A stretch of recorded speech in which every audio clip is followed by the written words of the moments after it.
सवाल को देखा, चुटकियों में आंसर आपके सामने आ जाया करेगा। तो देखो सब, हेलो प्यारे बच्चों, राधे राधे, जय श्री राम। कैसे आप सभी? बढ़िया? तो हम भी बढ़िया।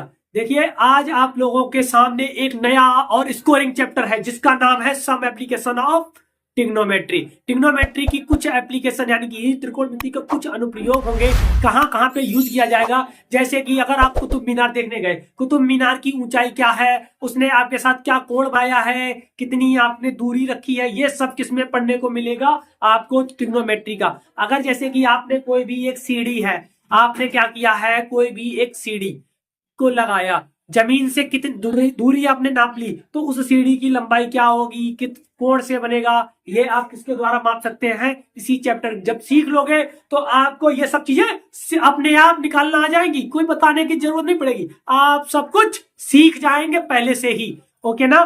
तो इस चैप्टर को शुरू करने से पहले इसके कुछ बेसिक थे जो कि हम आपको, वैसे तो पूरा चैप्टर 8 कंप्लीट कर चुके हैं, लेकिन उसकी कुछ चीजें यहाँ पर जरूरत पड़ेगी। जैसे कि आप लोगों ने कितने रेशियो पढ़े हैं? 6 रेशियो पढ़े हैं। कौन कौन सा? साइन, कॉस, टेन, कॉट, सेक, कोसेक, सब पढ़े हैं। ठीक, इनकी आपने टेबल भी पढ़ी है और इन्हीं चीजों की आपको जरूरत पड़ेगी कि साइन होता क्या है, क्या होता है साइन की, लंब बटे कर्ण, आधार बटे कर्ण, आधार बटे लंब, इस तरह से इन चीजों को क्या होगा आपको याद रखना है। और ये टेबल, बस 2 चीजें पिछले चैप्टर की, और ये 4 जो टॉपिक्स जो छोटे छोटे से नहीं दिखाई दे रहे हैं आपको, इनको और याद करना होगा। जब ये याद कर लोगे, आप लोग इनके बारे में एक बार समझ लोगे, तो आपका ये चैप्टर हलवा से जाएगा, आपको सरल मालूम पड़ेगा। कि जैसे कि बड़े बूढ़े हलवे नहीं खाते हैं कि वो आराम से उन्होंने लिया खा लिया, उससे भी ज्यादा ये आपके लिए सरल हो जाएगा। इतना सरल कि आप लोग एक बार सिर्फ सवाल को देखा, चुटकियों में आंसर, सवाल को देखा, चुटकियों में आंसर आपके सामने आ जाया करेगा। तो देखो सबसे पहले क्या है, आप जैसे कि मान लो कहां गए, एक कुतुब मीनार को देखने गए। ठीक, ये क्या हमारी कुतुब मीनार, कुतुब मीनार मान लो, कोई भी आप मान लो, ठीक है, कोई भी एक आप पिलर मान लो, कोई खंभा मान लो, कुछ भी मान लो। अगर आप गए हो तो ये धरती से आपकी, यहां पर आप खड़े हो और ये आपसे दूरी है धरती, यानी कि उस, ये आप हो, ये कौन हो? आप सब। ठीक है, इसको पॉइंट मान लिया हमने ए। ये क्या है? ये हमारा उसका, ठीक है, बॉटम है। बॉटम है किसका? कुतुब मीनार का क्या है? बॉटम। ठीक है, इसको हमने मान लिया बी। अगर यहां से यहां तक की जो दूरी होती है, ये इसे कहते हैं हम लोग क्षैतिज रेखा। इसे क्या कहते हैं? क्षैतिज रेखा। ये कैसा है? नीचे नीचे है तो क्षैतिज रेखा। इसे क्या कहते हैं? हॉरिजॉन्टल। क्या कहते हैं इसे? हॉरिजॉन्टल। ठीक, अगला, अगला क्या होता है कि अगर इसके शिखर को, इसके जो शिखर है, इसको हम अपनी आंखों से देख रहे हैं, अपनी आंखों से देख रहे हैं, तो जो एक बीच में एंगल बनता है, जो एक बीच में एंगल बनता है, इसे कहते हैं उन्नयन कोण। इसे क्या कहते हैं? उन्नयन कोण। उन्नयन कोण को इंग्लिश में देख लीजिए, हॉरिजॉन, जिसे क्या कहते हैं? उन्नयन कोण को एंगल ऑफ एलिवेशन कहते हैं। क्या कहते हैं? एंगल ऑफ एलिवेशन कहते हैं। और अगर मान लीजिए कि जो हमने देखा है, इसी को कहते हैं दृष्टि रेखा। इसे क्या कहते हैं?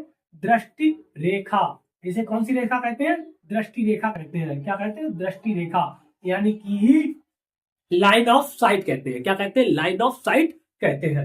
इनमें तो किसी प्रकार की कोई समस्या नहीं। इसे क्या कहते हैं? लाइन ऑफ साइट कहते हैं। आपको क्षैतिज रेखा पता चल गई है क्या होती है, जो हम आंख से, यानी कि सीधी सी बात है, कोई भी देखता है तो आंख से देखता है। अगर कोई भी बिंदु है तो वो बिंदु से अंतिम जो किसी का बॉटम होता है, वहां तक की जो डिस्टेंस होती है वो क्षैतिज रेखा कहलाती है। ठीक है, और आपका जैसे कि एंगल ऑफ एलिवेशन, इनके बीच का जो कोण होता है वो क्या होता है? एंगल ऑफ एलिवेशन कहते हैं। ठीक है, इसमें तो किसी प्रकार की कोई समस्या नहीं।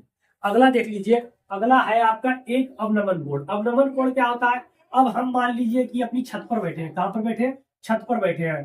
ठीक, यहाँ पर बैठे हैं हम, ये बैठे, और अगर नीचे कोई भी एक, कोई आ गया, ठीक, कौन आ गया? कोई भी एक आ गया, ठीक है ना, समझ रहे ना कौन आएगा? कोई आ गया है, ये लो, ठीक है, ये कोई आ गए। और अगर मान लो हमने छत पे से जब इनको देख रहे हैं, छत से जब हम इनको देख रहे हैं, तो और इसको अगर ये हम, क्योंकि आपको पता है ना कि ये जो हॉरिजॉन्टल जो होती है, हॉरिजॉन्टल लाइन, ये क्या होती है, बिल्कुल सीधी सीधी होती है। हॉरिजॉन्टल लाइन क्या होती है, बिल्कुल सीधी सीधी होती है। तो ये क्या होगी, हमारी हॉरिजॉन्टल लाइन होगी। क्या होगी, हॉरिजॉन्टल लाइन। हॉरिजॉन्टल लाइन और हॉरिजॉन्टल लाइन, और ये हमने देखा है तो इसे क्या कहते हैं, लाइन ऑफ साइट। यहां से देख रहे हैं तो इसी को क्या कहेंगे, line of site. Line of site का मतलब क्या होता है, दृष्टि रेखा। अब दृष्टि रेखा और इनके बीच में जो एंगल बनता है, इसी को कहते हैं हम एंगल ऑफ डिप्रेशन। इसी को क्या कहते हैं, एंगल ऑफ डिप्रेशन। क्या कहते हैं इसे, एंगल ऑफ डिप्रेशन कहते हैं। यानी कि सीधी सी बात है, अवनमन कोण कहते हैं। क्या कहते हैं, अवनमन कोण। ठीक है ना। अब ये क्या होता है, अवनमन कोण होता है। और अगर ये देख रहे हैं तो इनके भी क्या कर देते हैं हम, एक लाइन बना देते हैं। एक लाइन खींच दी, अब ये भी है तो इनके बीच में ये बिल्कुल पैरेलल होगा। इसके कैसा होगा, बिल्कुल पैरेलल, समांतर। ये लाइन और ये लाइन समांतर होती है। तब आपको पता है समांतर रेखाओं के बीच में अगर कैसा भी जेड बन जाए, समांतर रेखाओं के बीच में जेड बन जाए तो ये आपस में बराबर होगा। यानी कि जितना एंगल ये होगा उतना ही एंगल ये होगा। ठीक है ना। तो ये भी क्या होता है आपका एंगल ऑफ डिप्रेशन, यानी कि अवनमन कोण ये भी होगा, अवनमन कोण ये भी होगा, दोनों कोण है। ठीक। इसमें किसी भी प्रकार की कोई भी समस्या, एक बार फिर देख लो। साइड जहां से देखते हैं, जिस लाइन, जिस आंखों से देख रहे हैं ना, दृष्टि देख रहे हैं, तो इसीलिए दृष्टि रेखा या क्या कहते हैं, लाइन ऑफ साइट कहते हैं। नीचे जो होती है आंख से बिल्कुल क्षैतिज, बिल्कुल प्लेन, ऐसे खड़े हुए स्ट्रेट। और अगर किसी कोई भी चीज दिखाई दे रही है तो वो क्या होती है, हमारी हॉरिजॉन्टल लाइन होती है। हॉरिजॉन्टल लाइन में हम दिख रहे हैं, बिल्कुल सीधे सीधे देख रहे हैं, तो हॉरिजॉन्टल लाइन, जैसे कि हम इस तरह दिख रहे हैं, बिल्कुल सीधे सीधे दिख रहे हैं, तो ये क्या है, हॉरिजॉन्टल लाइन। जो आपके हमारे बीच में जो लाइन बन रही है इस तरह से, इसे क्या कहते हैं, हॉरिजॉन्टल लाइन कहते हैं। ठीक है।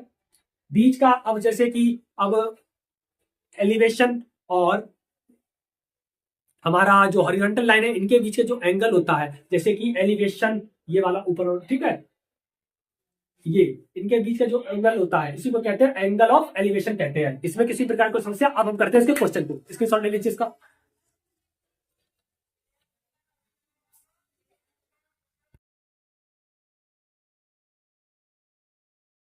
देखिए इसका करते हैं, देखिए अब हम इसका करते हैं पहला क्वेश्चन।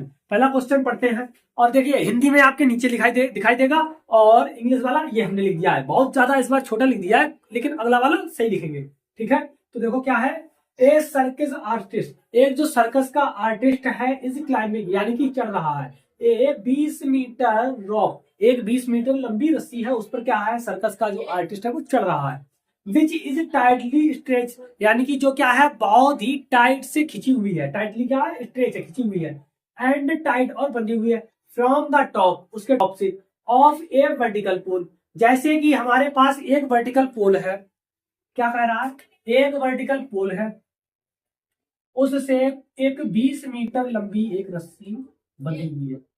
ठीक है, ये कितनी है, 20 metre.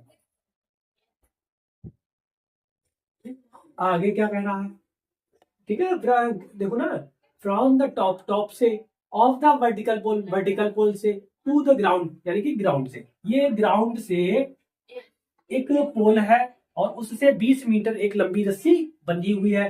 Find the height of the pole, अभी इस पोल की हाइट को क्या करना है, आपको मेजर करना है, बताना है, मापना है। इसको हमने अपनी तरफ से बना लिया। If the angle made by the rope, यदि जो रोप के बीच में, ये क्या हमारी रोप है, रोप के बीच में और ग्राउंड लेवल, ग्राउंड लेवल अभी अभी आपको बताया था, हॉरिजॉन्टल लेवल या हॉरिजॉन्टल लाइन, इनके बीच में जो एंगल होता है वो कितना दिया है, 30 दिया गया है। कितना दिया है, 30 दिया गया है, हमसे ये पूछा है। ठीक।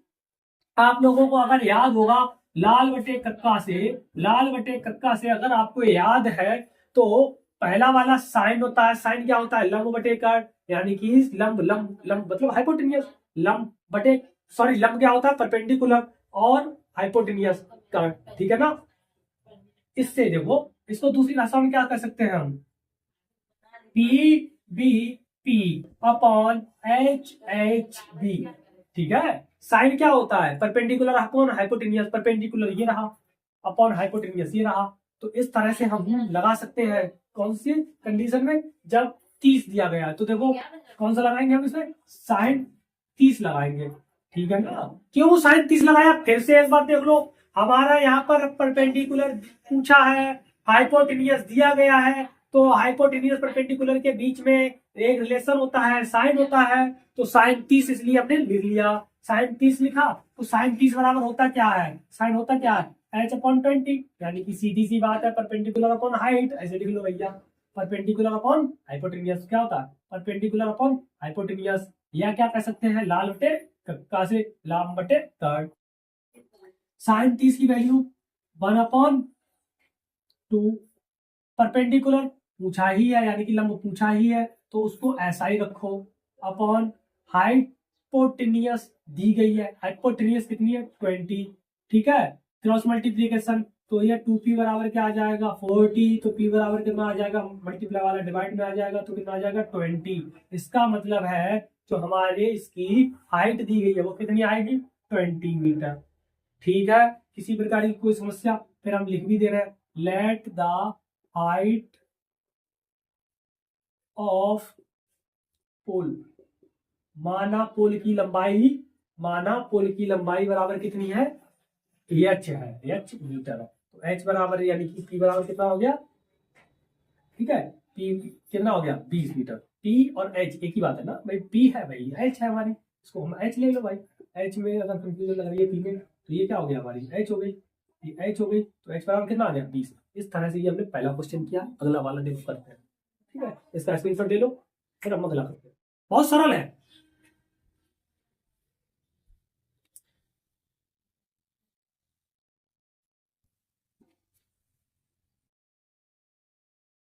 देखिए बच्चों, अब इसका दूसरा क्वेश्चन, दूसरा क्या कह रहा है देखो, ए ट्री ब्रेक्स, एक पेड़ है वो टूट जाता है ड्यू टू द स्टॉर्म, यानी कि तूफान के कारण, and the broken part bend, so यानी कि जो ब्रोकन पार्ट है वो क्या हो जाता है, जो ब्रोकन पार्ट है यानी कि जहां से टूटता है वो क्या होता है बेंड हो जाता है, यानी कि मुड़ जाता है, ठीक है। So that the top of the tree, यानी कि जो जब टूट जाता है, जैसे कि ये हमारा पेड़ है, ये पेड़ है, जब टूट गया है तो ये बेंड हो गया, अब बेंड हो गया तो ये क्या हो गया है हमारे हाथ से जुड़ रहा है। वैसे ही बिल्कुल सेम कि जब ये टूटा है तो ये क्या हुआ है धरती पर ग्राउंड से क्या हो रहा है जुड़ रहा है। जैसे देखो एक एग्जांपल बताते हैं, इसका चित्र बनाते हैं, क्या कहा, ये मान लो हमारा पेड़ है, ठीक, और ये यहां से टूटा, यहां से टूटने के बाद ये थोड़ा और बड़ा बना लेना, और ये डॉट डॉट कर दे रहे हैं कि मान लो कि ये टूट चुका है ना, अब तो रहा नहीं, तो इसको क्या कर दिया हमने, इसको डॉट मान लिया। अब ये टूट के क्या हुआ है इसके ग्राउंड से जुड़ गया, ठीक। ये कहना चाह रहा है वो कि एक पेड़ है वो टूट गया है तूफान के कारण, और जो उसका मुड़ा हुआ भाग था वो टच हो रहा है, कहां पे हो रहा है टॉप ऑफ द ग्राउंड, यानी कि ग्राउंड से टच हो रहा है, and making the angle of the 30, और क्या कर रहा है 30 कोण बना रहा है ग्राउंड से, ठीक है, 30 कोण बना रहा है विद इट, यानी कि उसके साथ। The distance between the foot, अब यानी कि जो फुट यानी कि पैर, इसके जो पैर की जो यानी कि जो पाद है, इसके पाद की जो दूरी दी गई है पेड़ से, पेड़ के शिखर से, वो कितनी दी गई है, वो दी गई है 8, कितनी दी गई है 8 मीटर, कितनी दी है 8 दी गई है, ठीक। आगे क्या कह रहा है, आगे find the height of the tree, तो पेड़ की हाइट को ज्ञात करना होगा कि पेड़ की हाइट क्या होगी, ठीक है। तो पेड़ की हाइट क्या होगी वो हम ज्ञात करेंगे। तो सबसे पहले ज्ञात करने के लिए हमें ये वाली पता होनी चाहिए और ये वाली पता हो, ये जो कि बची हुई है पेड़, और ये वो वाली है जो कि पेड़ क्या हो गया टूट के नीचे बेंड हो गया है। तो अगर ये दोनों पता है, तो अगर हम जैसे कि ये वाली पता है इसको सीधा कर दोगे तो क्या हो जाएगा, फिर से हमारा पेड़ तैयार हो जाएगा। अगर मान लो ये टूटी है, इसको हम अगर सीधा कर दें तो क्या होगा, पेड़ हमारा फिर से तैयार हो जाएगा। तो इसका मतलब है ये वाली और ये वाली दो चीजें हमें निकालनी पड़ेगी, ठीक है। हमें यहाँ पर ये दिया गया है, आधार दिया गया है यानी कि बेस दिया गया है, ठीक। हमें क्या क्या निकालना है, एक हाइपोटेन्यूज निकालनी है ये वाली हाइपोटेन्यूज, और एक निकालनी है हमें ये परपेंडिकुलर, दो चीजें निकालनी है पी और एच, दो चीजें निकालनी है, यानी कि हाइपोटेन्यूज निकालनी है और परपेंडिकुलर निकालना है, कर्ण निकालना है और लंब निकालना है, दो चीजें निकाल ले हमारा आंसर आ जाएगा। तो सबसे पहले हम बनाएंगे tan, ठीक। जैसे देखो अभी छोड़ो, पहले एक चीज बताते हैं और सॉल्यूशन करते समय, क्या देखो, अगर हमें यहां से हम पहले p की वैल्यू निकालेंगे, अगर हम p की वैल्यू निकाल रहे हैं, p निकालना है, तो कौन कौन सी चीजें लेनी पड़ेंगी, ध्यान देना। p क्या होता है परपेंडिकुलर आधार, अगर मान लो p b p upon h h B से आपको पी और बी निकालना है। पी यानी कि परपेंडिकुलर और बेस यानी कि लंब और आधार के बीच में कौन सा होता है, tan होता है। तो हमें कौन सा एंगल लेना पड़ेगा, tan लेना पड़ेगा। कौन सा लेना पड़ेगा, tan। ठीक है, 30 है तो एंगल है 30, तो 30 ले लिया। ठीक, दोबारा अगेन क्या कह रहा है, अगेन ये कह रहा है कि अगर हमें एच भी निकालना है, एच फिर चाहे हमारा जब ये निकल आए तो चाहे ये ले लो, चाहे इसके साथ ये ले लो, चाहे कोई भी ले लो। ठीक है ना, फिर से देख लो क्या किया आपने, पहले tan 30 क्यों लिया, क्योंकि हमारा यहाँ पे लंब और यहाँ आधार यानी परपेंडिकुलर और बेस की बात कर रहा है, तो हमने यहाँ पर tan ले लिया। अब अगर हमें मान लो हाइपोटेनियस पहले निकालना होता, हाइपोटेनियस, तो हम क्या करते, हमारा हाइपोटेनियस निकालना होता तो हाइपोटेनियस और हमारा बेस आए, हाइपोटेनियस आए और बेस आए तो वो वाला रेशियो लेते, वो किस में आता है, कॉज में आता है, तो हमें कॉज लेना पड़ता। लेकिन हमने पहले tan ले लिया है तो tan से करेंगे। तो tan लिया है तो क्या होता है tan, कि पी बटे बी यानी कि परपेंडिकुलर अपॉन बेस, लंब बटे आधार। tan की वैल्यू कितनी होती है, 1/√3। ठीक है, परपेंडिकुलर पूछा है तो इसको p वैसा ही रखा, अपॉन ये h, वो सॉरी b आधार, बेस कितना दिया गया 8। ठीक, मल्टीप्लाई तो क्या हो जाएगा √3, p बराबर 8 का 1 में 8, तो p बराबर कितना आ जाएगा 8/√3। और आप लोगों को ये बात बहुत अच्छी तरह से पता है क्योंकि पिछले लेक्चर में हमने कई बार किया है, इससे पहले 9th में भी कई बार पढ़ चुके हैं कि रूट कभी भी नीचे नहीं रहता है। अगर रूट नीचे है तो क्या करते हैं, हम परमीकरण करते हैं, रैशनलाइज करते हैं, यानी कि ये √3 है तो √3 का ही मल्टीप्लाई √3 का ही डिवाइड कर दिया। ऊपर वाले का मल्टीप्लाई तो 8√3 ऐसा ही रहा, और नीचे का रूट रूट मल्टीप्लाई होता है तो रूट हट जाता है। यहाँ तक किसी को कोई दिक्कत, देख लो एक बार। ठीक है, ठीक, अब देखो आगे, यहाँ तो हमारा क्या आ गया, ये p आ गया, ये वाली आ गई। अब बची h की बात, h कौन से निकालेंगे, cos से निकालते हैं, उसी में बेस और हाइट, हाइपोटेनियस बेस और हाइपोटेनियस cos में दी होती है, तो cos 30 लगाएंगे। cos 30 बराबर होता क्या है, कि बेस अपॉन हाइपोटेनियस। हमें यहाँ से किसकी वैल्यू निकालनी है, बेस की तो दी है, बेस की तो 8 दी है, हाइपोटेनियस की निकालनी है। हाइपोटेनियस की कितनी होती है, क्या, h का h, और cos 30 की वैल्यू कितनी होती है, कितनी होती है प्यारे बच्चों, याद करो cos 30 की वैल्यू कितनी होती है, √3/2। Very good. अब क्या करेंगे, अब हम यहाँ से अगर हाइपोटेनियस की वैल्यू निकालते हैं तो क्रॉस मल्टीप्लीकेशन यानी कि बाई क्रॉस मल्टीप्लीकेशन किया तो h बराबर कितना आ जाएगा, h बराबर चलो √3h कर दो, √3h बराबर कितना आ जाएगा 16, तो h बराबर कितना आ जाएगा 16 अपॉन ये वाला √3 नीचे आ जाएगा। ठीक, और √3 नीचे रहता नहीं है तो फिर से वही √3 का मल्टीप्लाई √3 का डिवाइड कर दिया, तो ऊपर कितना हो जाएगा 16√3 और नीचे रूट हट जाएगा तो कितना आ जाएगा सिर्फ 3। ये क्या आ गया h। अब आपसे अगर पेड़ की लंबाई पूछी है, यानी कि पूरी पूछे ना, क्या पूछा, ठीक है, यहाँ तक तो किसी प्रकार की थी ना। अब देखो पूछा क्या था, हमने find of the height, height पूछी है तो देखो क्या है, हाइट मान ली, पेड़ की हाइट लिखना है, यानी कि पेड़ की लंबाई, हाइट ऑफ ट्री, पेड़ की लंबाई कितनी दी है, ये वाली p और ये वाली n, दोनों को जोड़ दो, कितना हो जाएगा, p कितना दिया 8√3/3 और प्लस ये कितना है 16√3, कितना है 16√3/3, कितना हो जाएगा, रूट सेम है, सब नीचे वाले सेम है, ऊपर वाले भी रूट में रूट है, √3 है, तो खाली क्या संख्या जोड़ दो, कितना हो जाएगा 24√3/3 और काट दिया तो कितना आ जाएगा 8√3। ये आया है आपका आंसर, कितना आया है 8√3। तो पेड़ की लंबाई कितनी आएगी 8√3। अगर हम यहाँ से यहाँ तक लेंगे तो कितना आएगा 8√3 मीटर, मीटर में चल रहा है तो मीटर में। ओके ना, किसी प्रकार का कोई डाउट फिर से एक बार देख लो, एक बार फिर समझा दें क्या क्या किया। हमें tan क्योंकि हमें पहले क्या किया है, हमें परपेंडिकुलर चाहिए था, तो इसलिए हमने क्या किया है कि tan रखा, tan 30 रखा, होता क्या है परपेंडिकुलर अपॉन बेस रख दिया, यहाँ से परपेंडिकुलर की वैल्यू आ गई, फिर cos रखा, cos से हमारी हाइपोटेनियस आ गया, और हाइपोटेनियस और परपेंडिकुलर दोनों को जोड़ दिया पेड़। इतना सरल है सरल, इससे ज्यादा सरल हो सकते हैं प्यारे बच्चों, नहीं हो सकते, तो इसको स्क्रीनशॉट ले लो, फिर हम करते हैं अगला क्वेश्चन। कर लो, इसका स्क्रीनशॉट ले लो।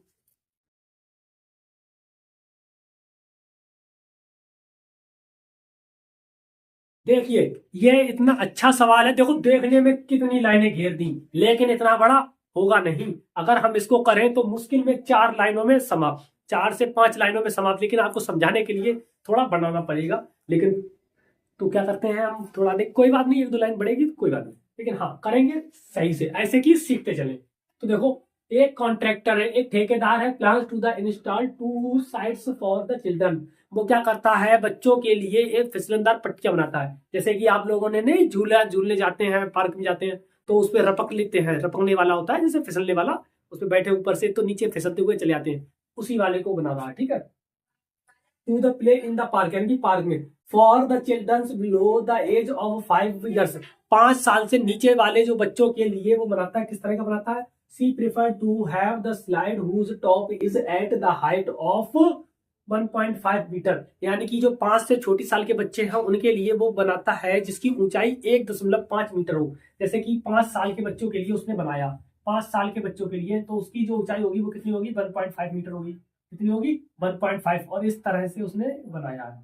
ठीक है, और क्या कह रहा है, include to the angle of the 30 to the ground, यानी कि 30 एंगल किससे बन रहा है, ग्राउंड से बन रहा है।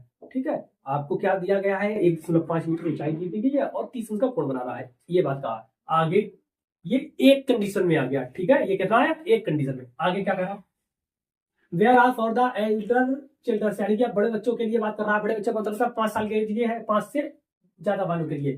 सी want to have the steep side, यानी कि वो जो साइड पर एक जो स्लाइड बनाता है वो किस तरह की बनाता है, of the height of the 3 metre. अब वो कितने बनाता है, 3 मीटर ऊंची बनाता है। अभी कितनी थी, 1.5 मीटर की, अब कितनी होगी, 3 मीटर की, 3 मीटर की, तीन को 3 रखो, 3 मीटर की बनाता है। आगे क्या कर रहे हैं, and include the angle of the 60, और कितने एंगल से बना रहा है, 60 से बना रहा है, 60 से। कितना है ये, 60। तो इसको थोड़ा और वैसा बना दे, पास में 60 दिखाई दे। ठीक है, वरना अगर ये वाला हमने छोटा बनाया और ये बड़ा तो अच्छा लगेगा। ये 60 कितना है, ये 60 रुपी है। आगे क्या कह रहे हैं वो भी देख लो। What should be the length of the slides in each case, यानी कि प्रत्येक स्थिति में, दोनों स्थितियों में जो हमारी स्लाइड है, जो पट्टी है, इसकी लंबाई ज्ञात करिए। क्या ज्ञात करनी है हमें, ये इधर ज्ञात करनी है, ये इधर ज्ञात करनी है। इसको कैपिटल एक्स में, ठीक है, इसको क्या मान लेंगे, कैपिटल एक्स। ये दोनों ज्ञात करनी है। ठीक है, कोई दिक्कत। अब देखो कैसे ज्ञात करेंगे। तो सबसे पहले क्या लिखेंगे, माना फिसलनदार पट्टियों की लंबाई कैपिटल एक्स तथा स्मॉल एक्स है। ठीक है, क्या है, सॉल्यूशन करते समय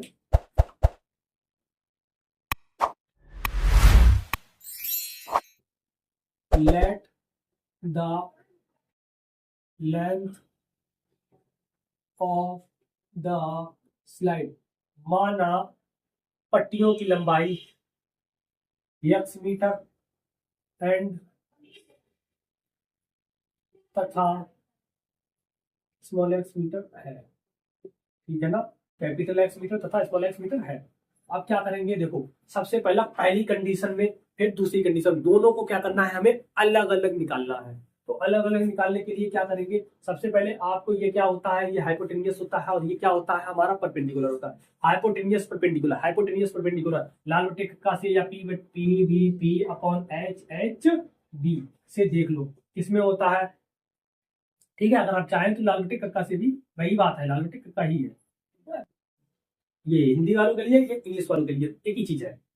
तो क्या है देख लो, एंगल कितना है, 30। ठीक है, ये तो एंगल है। अब ये हमारी परपेंडिकुलर, परपेंडिकुलर हो और हाइपोटेनियस हो, परपेंडिकुलर और hypotenuse, perpendicular hypotenuse, perpendicular hypotenuse, इसमें होता है साइन होता है, तो साइन लगा दो।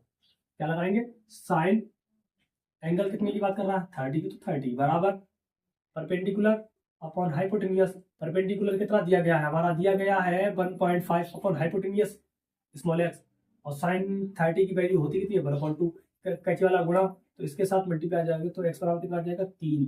ठीक है, 15 दूनी 30, 30 मीटर, तो कितना आएगा, एक्स बराबर 3 मीटर।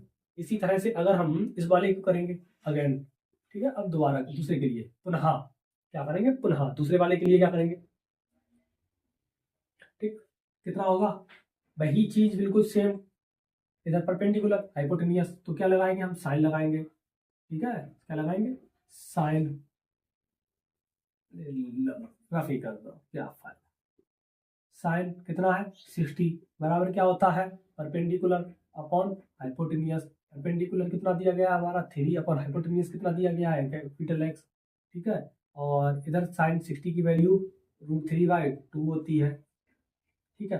अब हम यहाँ से एक्स की वैल्यू निकालेंगे, तो एक्स वैल्यू कैसे निकालेंगे, इसका इसके मल्टीप्लाई तो √3 कैसे वाला बोला, ठीक है, इसका इसके साथ, और ये कितना हो जाएगा 6, तो एक्स बराबर कितना हो जाएगा 6/√3, और रूट कभी नीचे रहता नहीं है, तो क्या करेंगे √3 का मल्टीप्लाई √3 का डिवाइड, ठीक है ना। और नीचे वाला कितना हो जाएगा हमारा, देख लो, ऊपर वाला तो हो गया 6√3 और नीचे वाला हो गया 3, क्योंकि रूट हट गया तो काट दिया, तो कितना आ जाएगा, स्मॉल कैपिटल एक्स बराबर आ जाएगा 2√3 मीटर। कितना आया 2√3 मीटर, वो √3 आया, ये 2 आया, दोनों के मान ये रहे, ठीक है।